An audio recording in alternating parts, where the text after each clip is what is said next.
네 번째 파트는 교육과정과 유아교육과정입니다.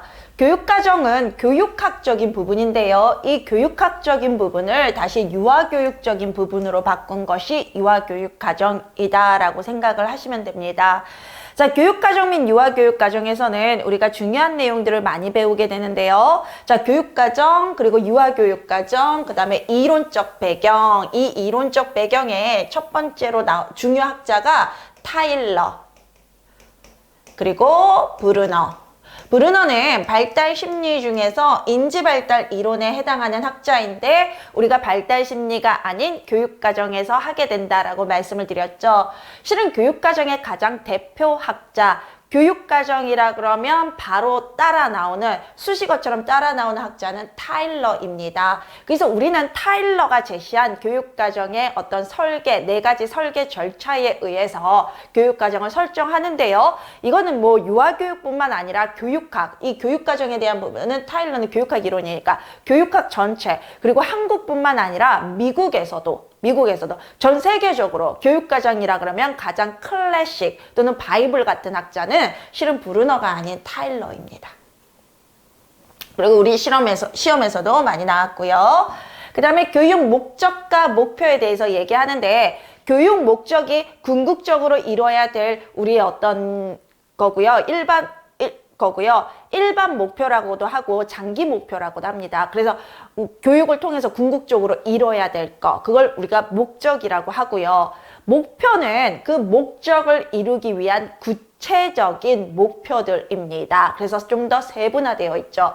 목표를 하나하나 이루다 보면 궁극적으로 교육 목적을 이루게 되는 쪽으로 나오는 거죠. 자, 우리 교육 내용과 조직, 교육 목적, 교육 목표에 대해서 나오게 되고요. 목표는 그래서 단기 목표 또는 구체적 목표라고도 합니다. 교육 목적은 일반 목표 또는 장기 목표라고도 하고, 교육 목표는 단기 목표 또는 이제 구체적 목표, 이렇게 얘기합니다. 그 다음에 우리는 교육 내용과 그 내용을 어떻게 조직해야 되는지 할 거고요. 그럼 교수학습 방법에는 무엇이 있는지 볼 거고요. 그 다음에 유아평가, 유아를 어떻게 평가하나, 교사를 어떻게 평가하나, 교육과정 및 프로그램에 대한 평가는 어떻게 하나에 대해서 나누게 됩니다. 올해는 여기 이제 교육과정 및 유아교육 파트에서 제가 작년까지만 해도 유치원 평가를 넣었었는데요. 올해 유치원 평가는 누리과정 시간으로 빠졌고요. 여기에서는 뺐습니다. 이유는 제5주기 유치원평가, 현재 시행되고 있는 제5주기 유치원평가는 지역별로 시행되고 있기 때문에 2차에서 나올 가능성은 크지만 1차에서 나올 가능성은 크지 않기 때문입니다. 그렇지만 유치원평가는 유아교육법 아래에서 나오게 되는데요. 유아교육법에 여전히 국가 수준의 어떤 유치원 평가에 대한 부분이 남아있어요. 그 부분이 시험 문제에 인용될 수 있고요. 그리고 유치원 평가 그 자체는 이미 지역 수준으로, 5주기부터는 지역 수준으로 움직이기 때문에 우리가 이제 국가 수준의 어떤 1차 시험에서 나오기는 조금 어렵지 않을까. 그러면 국가 수준에서 나오게 된다면 1주기부터 4주기를 물어봐야 되는데, 그거는 또 이미 흘러간 거거든요. 역사를 물어보게 되는 거거든요. 역사보다는 유아교육법에 근거해서 유치원 평가를 물어볼 것이다, 이렇게 생각이 되고요. 유아교육법은 누리과정 유아교육 심리론 시간에 다루게 됩니다. 그래서 그때 유치원 평가를 함께 다루기 때문에 올해는 빠졌습니다. 그 다음에 평가를 어떻게 활용하는지, 이게 2015 개정 유치원 교육과정을 우리가 할 때는요, 2015 유치원 교육과정에서 이 평가의 활용 부분이 나왔거든요. 근데 그 평가 활용 부분이 2019 개정 누리과정에서는 좀 단순화됐어요. 그래서 이론적인 면에는 여전히 평가의 활용 방안들이 나오기 때문에 이론적인 면에서 그 부분을 알아보기로 했습니다. 그 다음에 이제 발현적 교육이 뭔지, 통합교육이 뭔지 그렇게 설명을 드릴 건데요. 자, 선생님, 요거 배치가 어떻게 되어 있냐면요. 제가 교육과정의 클래식 또는 바이블이 누구라고 말씀드렸죠? 타일러라고 말씀드렸죠. 타일러는 4가지 단계에 의해서 교육과정을 구성하게 했어요. 그게 뭐냐면, 첫 번째가 교육 목적의 설정이에요. 교육 목표라고 했어요. 교육 목표 설정. 그 다음에 교육 내용. 이 교육 목표를 달성할 수 있는 교육 내용 선정. 정한다. 그 다음에 그 교육 내용을 조직하는 거 있고요. 그 다음에 마지막이 평가이거든요. 요 교육과정 및 유아교육과정은요, 바로 이 타일러의 질문을 따라간 거예요. 교육 목적과 목표가 1단계고, 교육 내용 2단계고, 그 다음에 조직, 교육 내용 조직 3단계고, 그 다음에 이제 교수 방법이 추가로 나오게 되고요. 이 조직과 관련해서, 그 다음에 이제 평가에 대해서 하고, 그 다음에 마지막이 평가니까 평가에 대해서 하고, 추가적인 발현적 교육과 통합교육과정인데요. 이제 그 전에 교육과정 및 유아교육과정에 대한 일반적인 이론, 이론적 배경 이렇게 다루게 되는 거죠. 요게요, 선생님, 제가 체계화시킨 거예요. 만약에 여러분들이 이렇게 구성된 책을 본다면 그 책은 제 책을 뺏긴 거예요. 아셨죠? 이거는 타일러의 4가지 질문. 제가 이제 교육학 전공자이기도 하지 않습니까? 그래서 타일러의 4가지 질문에 대한 이해를 바탕으로 재구성한 거. 완전히 이제 체계적으로 구성한 거예요. 그래서 요거 굉장히 잘 배치되어 있거든요. 요 순서대로 배우면 얼마나 논리적이겠습니까? 요 이론들이 얼마나 논리적으로 선생님께 들어가겠습니까? 그리고 이 교육과정과 유아교육과정은요, 이 교육과정이 클래식 또는 바이블이 타일러라는 걸 알면 요런 방식으로 구성할 수밖에 없는데, 아쉽게도 제 책만 이렇게 구성되어 있죠. 물론 전공서 중에서는 이렇게 구성되어 있는 책들이 있을 건데, 그게 왜 그렇게 구성되어 있는지를 이해를 못하면, 유아 임용책에서는 이렇게 구성하는 방법 자체를 모르고 있겠죠. 근데 요거는 제가 체계화시킨 겁니다. 타일러의 이론에 근거해서. 왜? 저는 이 교육과정 파트가 일단은 이 교육과정 및 유아교육 파트는요, 일단은 어떻게 되냐면 그 교육학과 유아교육과정의 결합이에요. 유아교육의 결합이에요. 왜냐면 요게 교육과정은 교육학적인 내용이고 유아교육과정은 유아교육적인 내용이거든요. 근데 지금 알고 계시죠? 유아 임용에서 교육학과 유아교육을 동시에 전공하는 사람은 저밖에 없다. 유아 임용에 교육학만 전공하신 분은 있고 유아교육만 전공하신 분들도 많죠. 근데 교육학과 유아교육을 정식으로 학위 공부를 정통으로 공부한 사람은 저밖에 없어요. 순수 전공자, 교육학과 유아교육을 전공한 사람은 저밖에 없어요. 대학과 대학원에서. 그래서 이 부분은 굉장히 체계화 있게 저한테 들으실 수 있어요.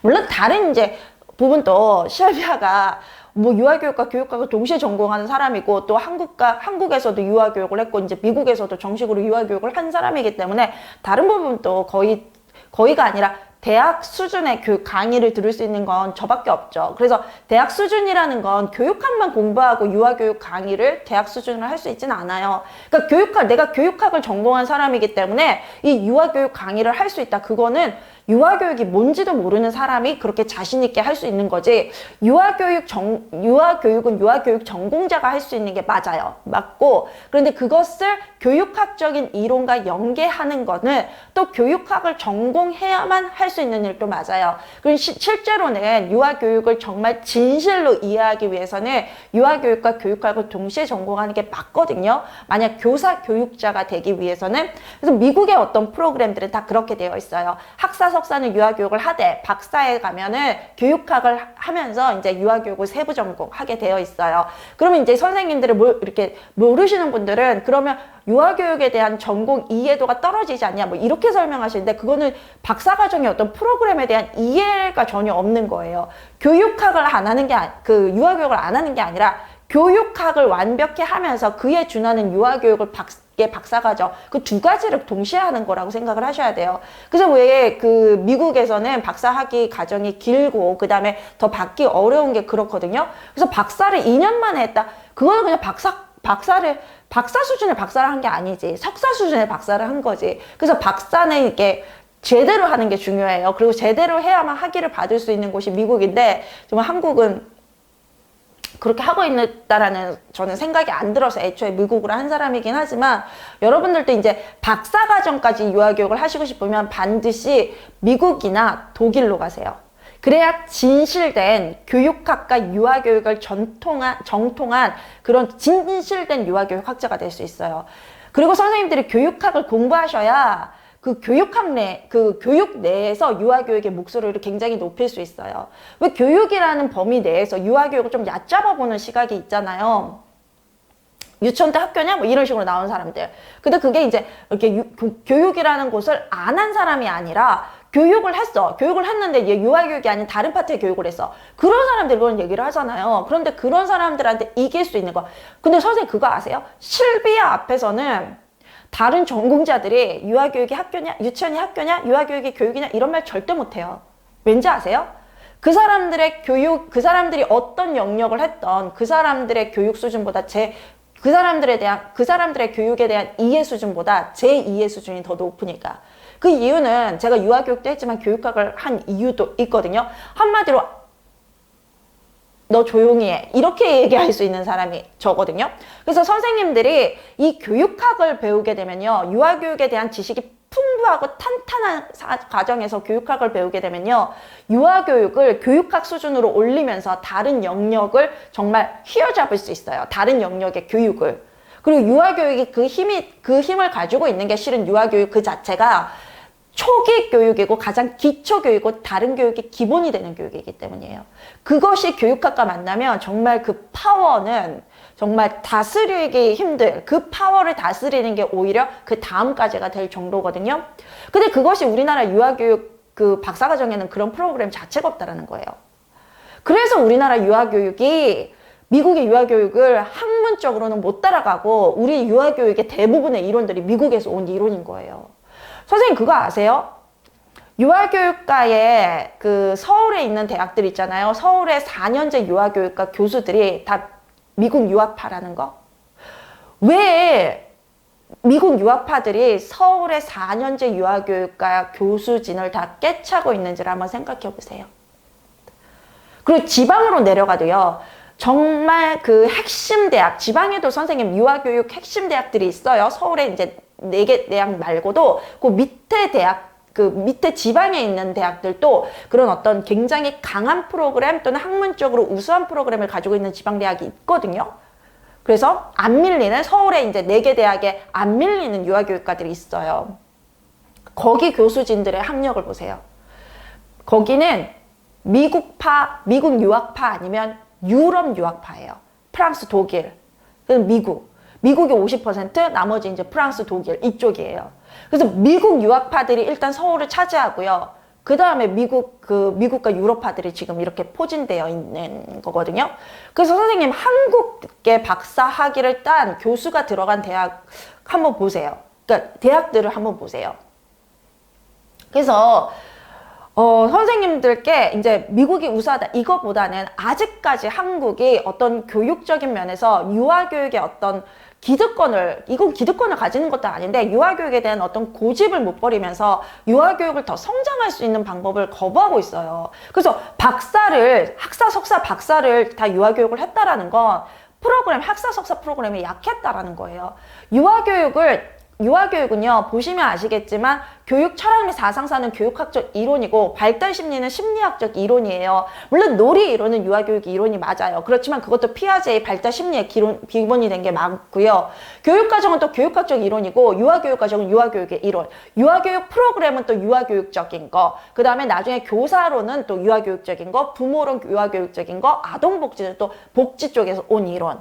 그러면 유아교육이 정말 확대되고 질 좋기 위해서는요, 유아교육 안에서만 유아교육을 이해하면 안 돼요. 자꾸 유아교육을 다른 것들과 접목시켜서 그것들을 다 받아들여서 정말 힘센 거인으로 만들어야 유아교육이 다른 데 밀리지가 않거든요. 그래서 근데 그렇게 가르치고 있는 곳이 지금 미국이니까 미국의 이제 출신들이 주요 대학의 어떤 교수진을 차지할 수밖에 없는 거예요. 그래서 이런 부분들에서 그 수준에서 제가 강의를 하기 때문에 이런 부분들을 잘 파악해서 받아들여 주시기 바랍니다. 그리고 선생님 유아 임용은 그러한 유아 교육 안에서 출제가 되는 겁니다. 그래서 가끔 논란이 되는 거 있잖아요. 이게 왜 논란이 되지? 그러니까 문제에서 논란이 되는 게 아니라 그 문제를 풀기 위해선 여기까지의 지식이 필요한데 여기까지의 지식을 쌓은 사람들끼리의 논란이에요. 여기까지 알고 있는 저는 왜 논란이 되는 거야? 왜 논란을, 쓸데없는 논란을 만드는 거야? 이런 생각이 들거든요. 그래서 여기까지의 이론을 제가 다 전수해드려요. 100% 정확한 유아교육 이론을 드려요. 그러니까 여기까지 받아들이시기 바랍니다. 자, 전체적인 내용 한번 볼게요. 교육과정은 제가 이제 말씀드렸어요. 교육학적인 내용이라고. 그래서 교육과정을 이루는 기초, 그 기초 중에 하나가 철학적 기초인데요. 철학적 기초를 조금 더 자세히 보게 되고요. 그 다음에 이제 교육과정의 유형이 소개됩니다. 여기에 기반해서, 이 교육과정에 기반해서 유아교육에 대한 내용이 나오게 되는데요. 유아교육의 과정의 유형, 슈바르츠와 로빈손이 얘기하게 되고요. 수업의 주도성 기준에 의한 분류, 와이카트. 이 와이카트가 그 하이스코프 프로그램의 와이카트입니다. 하이스코프 프로그램이 뭐냐고요? 이 교육과정 다음에 유아교육 프로그램을 저희가 5장에서 다루게 되는데, 유아교육 프로그램의 하나고, 그 피아제 이론을 적용한 유아교육 프로그램입니다. 와이카트가 수업의 주도성 기준에 의한 분류를 했고요. 메이어라는 학자가 유아, 교사, 교구 간의 상호작용 기준에 의한 분류를 했고, 콜버그와 메이어가, 이 콜버그가 그 콜버그 맞습니다. 도덕성 발달 이론, 이데올로기적 분류 또는 총체적 기준, 여러 가지를 통합적으로 본 기준에 의해서 유아교육과정을 분류를 했고요. 그리고 비셀이라는 학자는 교육 목표와 수업 전략, 교육 내용에 대한 조직의 구조화 정도에 따른 분류를 했습니다.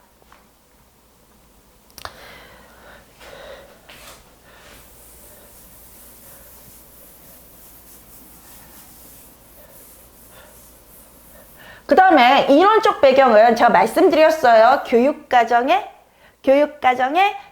바이블, 클래식 누구라고 말씀드렸어요? 타일러라고 말씀드렸죠. 타일러의 4가지 질문 아까 전에 설명드렸죠. 그것이 교육과정과 수업의 기본 원리로 소개되어 있고요. 그 다음에 워커라는 학자가 자연주의 모형, 타일러 이론을 조금 비판하면서 자연주의 모형을 했는데, 실은 이 워커의 자연주의 모형보다는 타일러의 이론이 굉장히 더 과학적이고 체계화되어 있어요. 그런데 이제 그 면이 워커가 보기에는 좀 기계적이었나 봐요. 그래서 워커가 타일러 이론의 어떤 기계적인 부분을 좀 보완하고자 자연주의 모형을 제시하게 되고요. 자, 학문의 구조, 나선형 교육과정, 우리 너무 잘 알고 있죠? 요 나선형 교육과정에 대한 어떤 4가지 원리가 있는데, 그 4가지 원리를 설명하고 있습니다. 브루너는 인지발달 학자이지만, 요 보세요. 2016년에 사망을 했거든요. 굉장히 최근에 사망을 했죠. 현대 학자들의 특징이 뭐냐면요. 나는 인지발달 학자야. 맞아. 그런데 나는 다른 이론의 장점을 인지발달에 접목시켜. 이런 성향을 가지고 있어요. 그래서 나는 어느 파야 하지만 그 파의 성향을 100% 따라가는 게 아니라, 그걸 기본으로 다른 이론의 장점을 적용시켜서 자신만의 새로운 주장을 하는 게 현대학자들의 그 특징이거든요. 브루너는 현대학자잖아요. 2016년에 사망한 인지발달 이론가인데요. 브루너의 어떤 생각은 인지발달 이론에 아주 조금 행동주의가 섞여 있어요. 그래서 이 나선형 교육과정의 4가지 원리 중에 하나가 강화예요. 강화. 그리고 행동주의 학자들이 이런 얘기를 했잖아요. 나에게 어떤 아이를 맡겨봐. 네가 원하는 아이로 만들어줄게. 왜? 행동주의 이론은 로크의 백지설에 영향을 받은 이론이고요. 자, 아이가 타고난 어떤 발달적인 어떤 단계나 그런 과정이 있는 게 아니라, 우리가 자극을 주면 그 자극에 맞는 반응이 아이에게 나타나는 거다. 그 자극에 따른 반응이 나타나는 거다. 우리는 이 아이에게 어떤 자극을 주느냐에 따라서 이 아이를 원하는 대로 만들 수 있다. 그게 행동주의의 생각이잖아요. 로크의 생각이었고 브루너의 생각이기도 해요. 어떤 발달 단계의 아이든 그 아이의 발달 수준에 맞는 내용을 적용해주면 어떤 내용이든 가르칠 수 있다. 이런 주장을 하는 게 브루너예요. 약간 인지발달 이론가하고는 약간 다르게 행동주의적 경향이 약간 섞인 거거든요. 맞아요. 제가 볼 때 브루너는요. 제가 볼 때이라는 것은 저의 개인적인 주장이 아니라 학문적인 연구 결과입니다. 75%는 인지발달적인 경향을 가지고요. 25%는 행동주의적인 영향을 그런 모습을 갖췄어요. 그래서 선생님들이 이런 질문을 많이 해요. 아니 강사님, 브루너 이론 설명하실 때 브루너가 인지발달 이론이라고 그랬잖아요. 근데 왜 이런 강화 이런 표현이라던가 행동주의적인 성격을 보여요? 이렇게 말씀하세요. 이건 행동주의에서 주장했던 건데 이런 말씀 하세요. 맞아요. 브루너는 인지발달 이론학자이지만 부분적으로 행동주의를 받았어요. 근데 25%보다는 75%가 강한 거잖아요. 그래서 우리는 브루너를 인지발달 이론학자라고 인정해 줍니다. 경험의 원추는 이제 브루너가 아동의 표상 양식으로 3가지를 주장을 했어요. 행동적 표상, 그 다음에 영상적 표상, 상징적 표상. 그런데 이런 질문들을 학자들이 던진 거예요. 행동적 표상이 뭔데? 영상적 표상이 뭔데? 상징적 표상이 뭔데? 구체적으로 예를 들어봐. 브루너가 답변을 하지 않았어요. 그에 대한 답변을 데일이 한 거예요. 데일이. 근데 우리 데일이요. 이 학자 데일이요. 그걸 심각하게 한 게 아니라 그냥 야 그런 게 들어가지 않을까? 행동적 표상인데 이런 것들이 들어갈 것 같고 영상에는 이런 것들이 들어갈 것 같고 그 다음에 뭐 상징에 이런 것들이 들어갈 것 같아. 그리고 뭐 어떤 것들을 영상에 들어간다고 볼 수도 있고 상징에 들어간다고 볼 수가 있지 않을까? 이렇게 그냥 가볍게 던진 건데 그게 사람들의 어떤 굉장히 목말라 하던 브루너의 이론에 관한 질문에 답변을 해버린 거예요. 근데 브루너는 끝끝내 답변하지 않고 그러니까 사람들이 어떻게 됐어요? 데일은 그냥 한 말인데 그걸 가져다가 확 띄운 거예요. 그래서 데일조차도 그렇게 심각하게 얘기하지 않았기 때문에 경험의 원추는 1유형이 있고 2유형이 있어요. 그래서 2가지 유형이 있어요. 그래서 우리 선생님들이 왜 2가지 유형이 뭐 이렇게 전공서마다 달라요? 이렇게 말씀하시는데요. 전공서마다 다른 게 아니라 데일의 경험의 원추 자체가 2가지로 나눠져 있어요. 이 2가지를 모두 소개해 드릴 거예요. 그리고 이 중에서 기출에 나온 건 어떤 유형인지도 설명해 드릴 겁니다.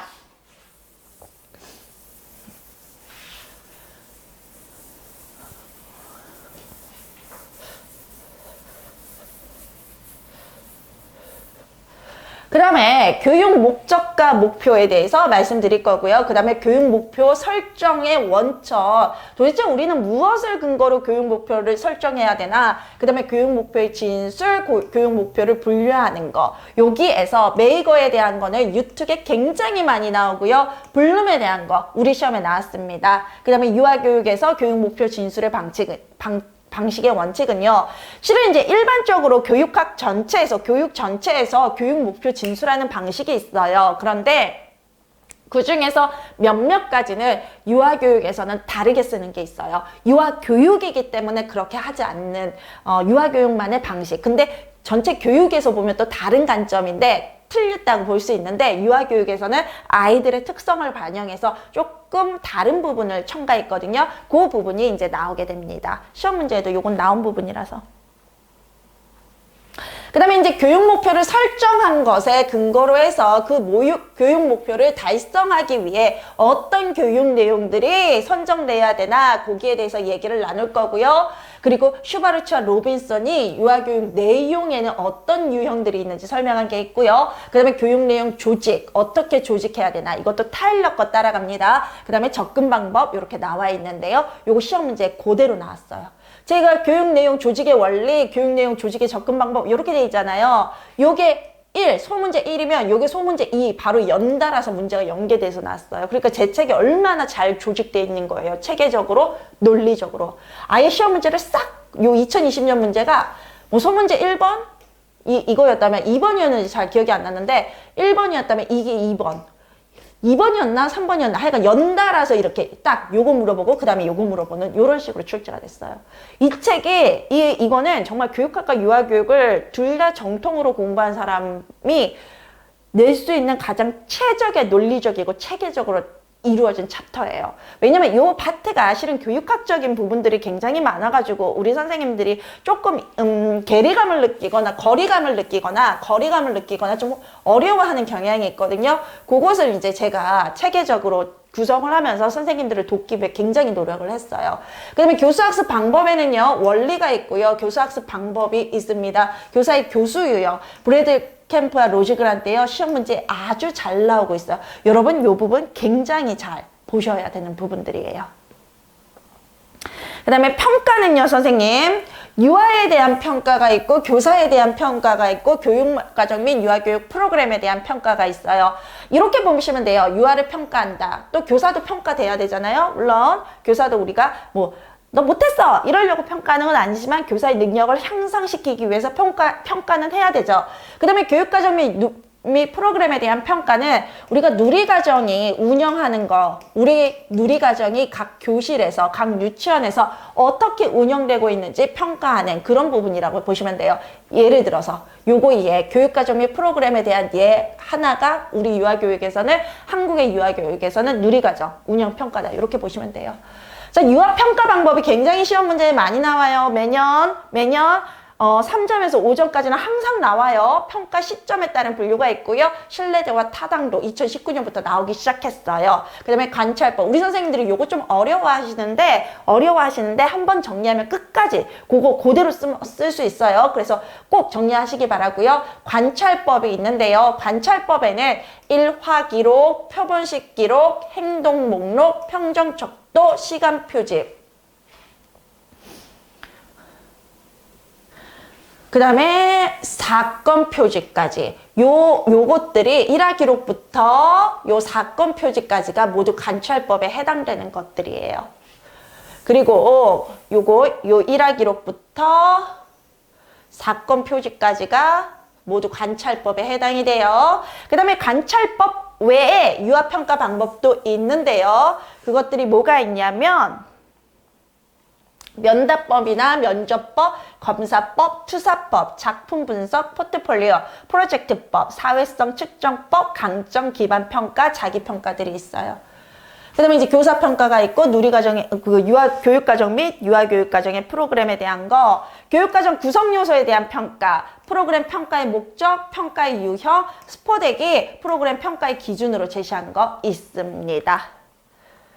그 다음에 평가를 어떻게 활용할 수 있냐, 유아의 발달을 돕기 위해, 유아의 어떤 과정을 돕기 위해, 또는 교사의 어떤 교육과정을 높이기 위해, 질을 향상시키기 위해, 또 유아에 대한 부모 이해를 돕기 위해 등등등이 있습니다. 그리고 발현적 교육과정은요, 발현, 피어난다, 표출된다, 표현된다라는 뜻을 가지고 있거든요. 유아의 내부에 있는 어떤 것들이 외부로 표현이 되면 그게 발현적 교육이에요. 그래서 대표적인 게 프로젝트가 있는데요. 뒤에 프로젝트. 그것은 유아교육에 적용시킨 게 캐치와 차드의 프로젝트 접근법이거든요. 요 프로젝트 접근법, 그 다음에 프로젝트를 또 이용한 유아교육 프로그램이 뭐가 있냐면 레지오 에밀리아예요. 이 레지오 에밀리아요. 선생님들 이 포인트 잘 모르시고 있더라고요. 레지오 에밀리아가 교육적으로는 뒤에 프로젝트를 활용한 거예요. 그래서 여기서도 프로젝트 이런 말이 나와요. 그 다음에 이제 그 프로젝트 접근법, 이 두 가지가 대표적인 발현적 교육이에요. 아이의 내면의 생각들을 밖으로 끄집어내는 교육. 이거. 아이의 내면의 생각을 밖으로 끄집어내는 거, 그게 그런 교육이 발현적 교육. 통합교육은요, 선생님, 두 가지로 나누어질 수 있어요. 통합교육은 우리가 교육적으로 어떤 교육의 요소들이나 발달 영역들을 통합하는 게 있고요. 장애 유아와 일반 유아를 통합하는 교육이 있어요. 그래서 요 두 가지로 나누어지는데, 통합교육도요, 영역 간 통합이 있고 영역 내 통합이 있는데요. 죄송합니다. 영역 간 통합이 있고 영역 내 통합이 있는데요. 이 영역 간 통합은 우리가 이제 누리과정에는 요것들이 있거든요. 신체 운동 건강, 의사소통, 사회관계, 예술경험, 자연탐구 5개 영역으로 나눠지는데 이것들 간의 통합이 있고요. 또한 요 영역 안에 각 영역 안에서의 통합이 있어요. 예를 들어서 영역 내 통합의 영역 간 통합은 요 5가지를 통합시키는 거. 5가지 중에서 뭐 일부만 통합시켜도 돼요. 2-3개만. 어쨌든 요거 간의 통합을 영역 간 통합이라 그러고요. 영역 내 통합은 예를 들어서 의사소통에 뭐 읽기, 듣기, 말하기 요런 부분들, 책 읽기 요런 부분들을 통합시키는 거. 그래서 요 영역 안에서, 의사소통 영역 안에서 다양한 내용 범주나 내용들을 통합시키는 거. 그걸 영역 내 통합이라고 합니다. 여기까지. 교육과정 및 유아교육과정에 대해서 다루는 부분은 이런 부분들입니다. 네, 구체적인 내용은요, 다음 교시부터 뵙도록 하겠습니다. 감사합니다.